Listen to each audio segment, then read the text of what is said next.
That year was the first time I went to visit my grandmother alone, without my parents.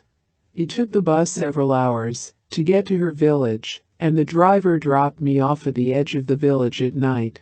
It was dark everywhere, it was pouring with rain, I didn't know where to go.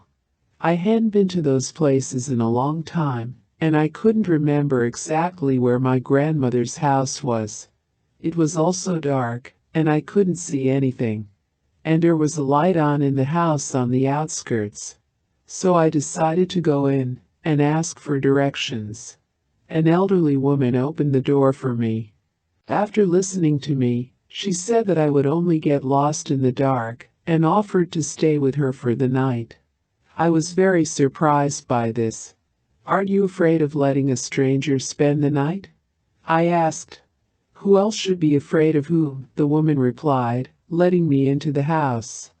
Inside it was cozy. The mistress made a bed for me on the couch in the big room. It was only when I fell asleep that I felt that the house smelled quite strongly of burning. In the morning I woke up, but I couldn't find my mistress. I went to look for my grandmother's house myself, and fairly quickly came out to it. It was a stone's throw away, on the next street, very close. My grandmother was happy to see me. We sat down for breakfast, and she began to ask me how I was doing at home, how I had arrived.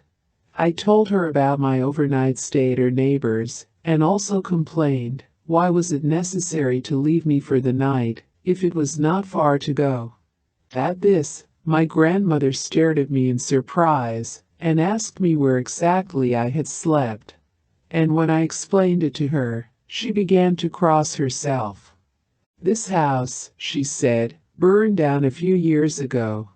A lonely woman lived there, very kind, good, tried to help everyone, pitied everyone. She died in the fire."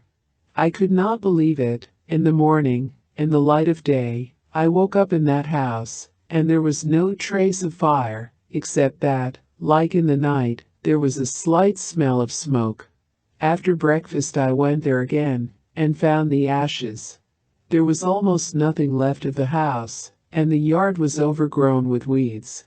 So the woman took pity on me too, and left me to stay the night, so that I wouldn't get lost in the bad weather.